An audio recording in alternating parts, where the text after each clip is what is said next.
नमस्कार। चलिए आज चलते हैं एक सफर पर प्राचीन भारत की उन गलियों में जहां बौद्ध धर्म का जन्म हुआ और फिर वो पूरी दुनिया में फैल गया।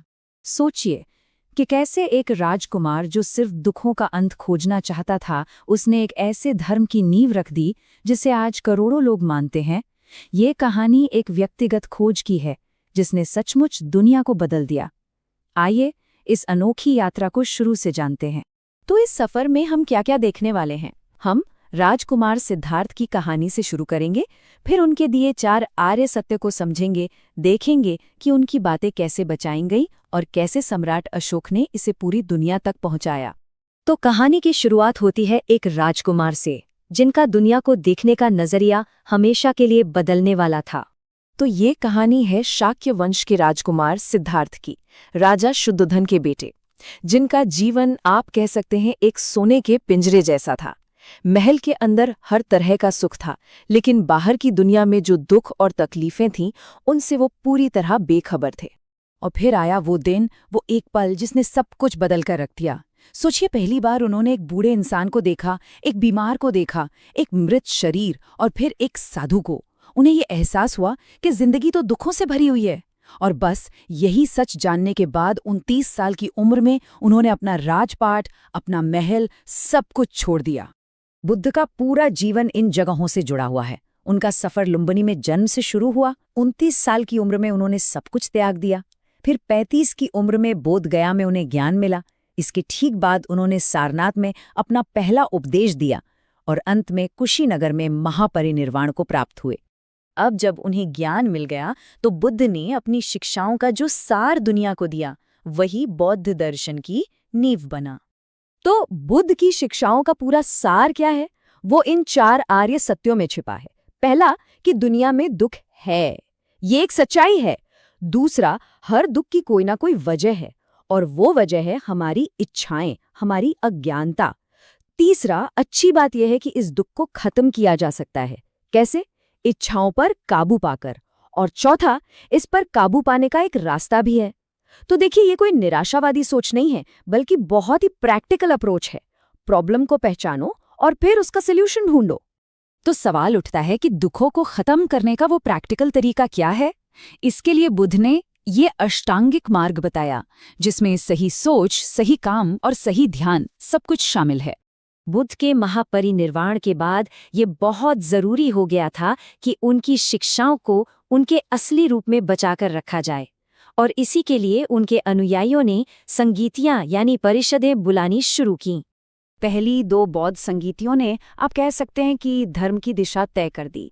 पहली संगीति राजगृह में हुई, जहां बुद्ध के उपदेशों को इकट्ठा किया गया। लेकिन 100 साल बाद वैशाली में हुई दूसरी संगीति तक आते आते कुछ मतभेद होने लगे, और यहीं पर बौद्ध संघ पहली बार 2 हिस्सों में बट गया। एक तरफ थे स्थिविर, जो पुराने नियमों पर अड़े थे, और दूसरी तरफ महासांघिक, जो समय के साथ कुछ बदलाव चाहते थे। इन्हीं परिषदों का नतीजा था त्रिपिटक। इसका मतलब है 3 टोकरियां, जो बौद्ध धर्म के सबसे पवित्र ग्रंथ बने। इनमें मठ के नियमों से लेकर बुद्ध के उपदेशों और गहरे दार्शनिक विचारों तक सब कुछ शामिल था। अब कहानी में एक ऐसे सम्राट का प्रवेश होता है जिसने बौद्ध धर्म को भारत से निकालकर एक विश्व धर्म बनाने में सबसे बड़ी भूमिका निभाई। कलिंग युद्ध में हुए भीषण रक्तपात ने सम्राट अशोक को पूरी तरह बदल दिया था। उन्होंने बौद्ध धर्म अपना लिया और फिर उसे पूरे दिल से बढ़ावा दिया। उन्हीं की देखरेख में पाटलिपुत्र में तीसरी बौद्ध संगीति हुई, जिसका मकसद संघ के अंदर के झगड़ों को सुलझाना और धर्म को शुद्ध करना था। और इस संगीति का सबसे बड़ा नतीजा जानते हैं क्या था? बौद्ध धर्म का दुनिया भर में फैलना। अशोक ने यहीं से अपने धम्म मिशनरियों को श्रीलंका, बर्मा और यहाँ तक कि ग्रीस जैसी दूर दराज के देशों में भेजा। ये पहली बार था जब बुद्ध का संदेश भारत की सीमाओं के पार जा रहा था। बौद्ध धर्म सिर्फ एक विचार बनकर नहीं रह गया, उसने कला और वास्तुकला के जरिए भारत की जमीन पर अपनी एक ऐसी छाप छोड़ी जो आज भी जिंदा है। स्तूप, जैसे कि सांची का ये महान स्तूप, इन्हें बुद्ध या दूसरे जरूरी बौद्ध संतों के अवशेषों को रखने के लिए बनाया गया था। पर ये सिर्फ इमारतें नहीं थीं, बल्कि श्रद्धा और ध्यान के बहुत बड़े केंद्र थे। और फिर थे विहार यानी मठ, जहां बौद्ध भिक्षु रहते थे और पढ़ते पढ़ाते थे। अजंता जैसी जगहों पर तो पहाड़ों को काटकर इतने शानदार विहार बनाए गए हैं जो आज भी इंजीनियरिंग का एक कमाल लगते हैं। वक्त के साथ, खासकर चौथी संगीति के बाद, बौद्ध धर्म में दो बड़ी शाखाएं बन गई, हीनयान और महायान। हीनयान ने बुद्ध की मूल शिक्षाओं पर ज्यादा जोर दिया, जबकि महायान ने इस विचार को आगे बढ़ाया कि सिर्फ अपनी ही नहीं बल्कि दुनिया के हर प्राणी की मुक्ति के लिए काम करना चाहिए। बौद्ध कला में हर चीज का एक मतलब है।